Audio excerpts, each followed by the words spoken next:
An offensive explosion of historical proportions for the Utah Jazz carry them to a dominating and easy, don't worry about the end, win over the Charlotte Hornets. Jazz have won 2 in a row as they set records for first quarter points and halftime points tonight in a win over Charlotte. We're talking about it coming up on POSTCAST. You are Locked On Jazz, your daily podcast on the Utah Jazz.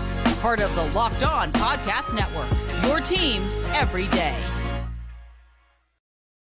Utah Jazz play a perfect first quarter of basketball tonight, scoring 47 points in the first quarter. They scored 82 in the first half, have the largest lead ever in franchise history at the half of a road game, 82-47. No team in the history of the NBA has ever lost a lead of that proportion. The Jazz continued to play not particularly well for the final 24 minutes, and I'm going to count the second half as in the irrelevant department. Will Hardy will not think so in his coaches' interviews today, and other people will make a deal of it because coaches like to coach. But this one was won in the first half. The Jazz win, or maybe in the first quarter. The Jazz win probability was at 99% with 21 seconds left in the first quarter. I'm super impressed, Ron. This was about as mundane a game as you can have all season long. On the road, in Charlotte, team not playing well, without LaMelo Ball, without Gordon Hayward.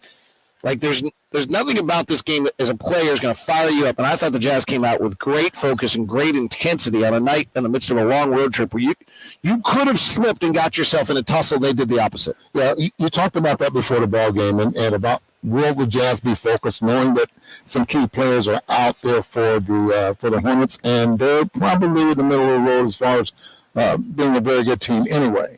But the Jazz got the job done early in the ballgame, as you just mentioned. They started to lose things in that second half, but you got to give Charlotte some credit there as well, because they started to run. Washington gets hot, and all of a sudden, you put a little scare into the outcome. Tiny, just little scared at all. I'm looking at the chat room. I gotta be honest with you. If you're like complaining about the final 24 minutes, you're just a pessimist. Like, literally, you can literally find out what your personality is today on this one. Like, if you want to complain about the final 24 minutes and act like it's like one of the quotes in our thing is, "It's only a win on paper." Like, okay, well, let's talk about the 82 points in the first half. Like, you just don't do that. Like, that was brilliance. Coaches know the teams are going to make a run. Yep. And Will can get upset, all he wants, and he should, especially when mistakes are made out there to give teams opportunities to score. Offense, a lot of time, is geared to get guys shots, certain spots on the floor, lobs to the rim, that type of thing. And when mistakes are made, and they end up and things are not getting done, that's when coaches get upset. Now, they didn't expect for the Hornets not to make a run and not to catch fire, but you just don't want to get close. I'm being told our audio is terrible. I'll see what I can do to try to fix it, but I was a little worried about when we started, but if any comments in the chat room that are helpful, it does seem to be vastly overmodulated coming in as, there we go, maybe that's brought it down a little bit. See if that helps a little bit. Sorry about that for the first 3:41 of the show. Hopefully that is better. Feel free to tell us in the chat room if it's better. Thank you to Petit to let us know that. Thank you, Lacey. You guys, please tell us. There's really no way for us to know, so that's really helpful in the chat room when you let us know those things. So David, thank you. Yes. If their defense is struggling and the Jazz catch fire, and they're just everything they threw up was going in. And what they wasn't bad shots or they weren't forcing shots. They were getting everything they needed to get out there on the floor.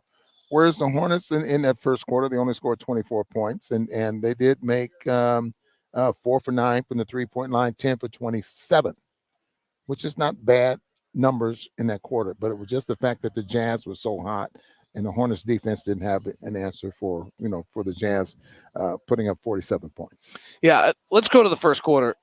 Scott Morrison at halftime said, whatever has possessed Colin Sexton, he was absolutely brilliant in the first quarter. And it was not just his scoring. He was driving brilliantly, but he had a career-high 13 assists tonight and really was about, that's the best controlling of a game passing I've ever seen. The growth is truly remarkable that he's made so far. I like the fact that that's what he's focusing in on. I mean, you listen to this interview, there is that this is something that I'm focusing in on. This is something that I want to be better at. I want to be known to other things other than just scoring the basketball. I'm going to take a moment. I don't know the story here at all, but I've never seen a head coach come out and meet in the midst of the family with the crowd afterwards a game. And Will's doing it right now and with somebody who's in the handicap section. So I don't know the story. It tells you a lot about Will, about how just kind of common he is around everyone. He literally just left his press conference and came out here to meet with some people out here. I'm not sure I've seen a lot of head coaches come out after a game in the midst of everyone. So just kind of cool. Lauri and Collin were the two best players on the floor as they should have been. Lauri had his career high in the first half of a ball game. Really was just aggressive and took advantage of every opening he had. The other one on this, Ron, that I was impressed by with the Jazz is that sometimes when a defense is as putrid as what the Hornets threw out there, there's a tendency to just take the first opportunity every time. And instead, I thought the Jazz stayed inside their core, and they just kept spinning it and moving it the whole time. They had 27 assists in the first half. I think that, if I remember correctly, I'll have to check that. They finished with 38. But, I mean, they made the extra pass time and time and time again when there was just not a lot of resistance, so that the first pass was available a multitude of times. The best thing in an offense is when you get the defense scrambling. You get the defense scrambling, you make 2, 3, at the most, sometimes maybe 4 passes, and you get a wide open shot. Even if that shot doesn't go in, you feel good about what just happened because we did move the basketball. We got the defense scrambling, and we got uncontested shots, an uncontested shot out of that. So that's a reward. You like for the shot to go in, obviously, but the reward is being able to move the basketball. 13 assists for Collin, 6 assists for Chris Dunn, 8 assists for Kelly Olynyk, 3 more for Lauri. We talked to Will Hardy about that and opened the game on that. 3 more for Simone. This team is playing, I mean, Hornets are terrible, don't misunderstand, but this team is playing collective basketball and moving the ball in a really exciting and fun way. Well, the creativity, and again, breaking the defense down, we saw what they were working on this morning, more a draw and kick, penetrating and kicking. I mean, they scout teams, they watch film, and they know, okay, we can probably drive and find open men here or open men there. So they put that in practice this morning, and they end up getting some great shots. And then you have the individual play there by Lauri and Colin Sexton that really, put the Jazz over the top there in their first quarter.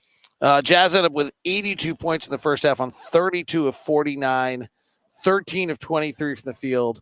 They also only turned it over 5 times.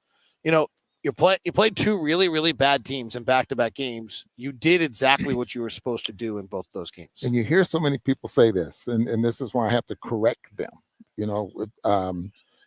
The Jazz beat the Hornets. The Jazz beat the Washington Wizards, but they didn't beat anybody. That type of thing. And I have to correct it. If the Jazz didn't beat those people, then what would you be saying about what kind of team the Jazz is? Right. So and league rules didn't allow you to beat anybody else on that night. That's exactly right. The only person you could beat tonight was the Hornets. Right. And frankly, on a 6-game road trip, you just got to make sure that you don't like let go of the rope so far that you I mean, the thing of like, if you, again, I'll say this about the second half, like if it had been a 12-point game at halftime, the second half wouldn't have happened. Yeah. But it wasn't a 12-point game at halftime. It was a 35-point game at halftime. And when it's a 35-point game at halftime, you let go. Yeah. It's just how it works. And by the way, they won by 12. It was never close. There was never a moment. Sure, it wasn't pretty, but you weren't winning by 70. No, impossible. Right. If you're winning by 70 more. Right. I mean, it happened to us where we lost by 50, but I mean, the Jazz let go of the rope. They lost their focus. They got fine, right? Because you know why? They were up 35 at the half because they played perfect offensive basketball against a team that allowed, you couldn't do that against Houston. You couldn't do that against Orlando. This is the other thing I would say I think is really interesting. Oklahoma City's really, really good defensively. I think they're top 5. Houston's top 9 defensively. New Orleans is top 10 defensively. The Jazz had a run there where they played 3 top 10 defenses. they actually are still ranked the top number 2 offense in the NBA through those 10 games, with 3 of those games being against top 10 teams. And then they came and played 2 terrible defensive teams and blasted them. Blow them off the floor. Just blew them off the floor. So, that's pretty great. They learned, I think, from playing those games against really good defensive teams. And then when they got 2 free rides, they killed them. You gotta love it. It's great. Somebody said that once before. He was really good. Jazz, Brooklyn, and New York. We're going to New York. Happy anniversary to my wife tomorrow. Happy anniversary, Kimmy. Who will come be in New York when I get there. Oh, so that makes it more fun. Awesome. Have a great one, everyone. Jazz and the Brooklyn Nets are next. The final score tonight, 134-122. Never. Game? Oh, yeah, stars. Lauri and Colin. Absolutely. No question. That was actually done way long. In the first we half. could have done that earlier. Blowout win. If you're worried about the second half, I got it. I know the players are going to be worried about say it, and I know the coach are going to. Yeah.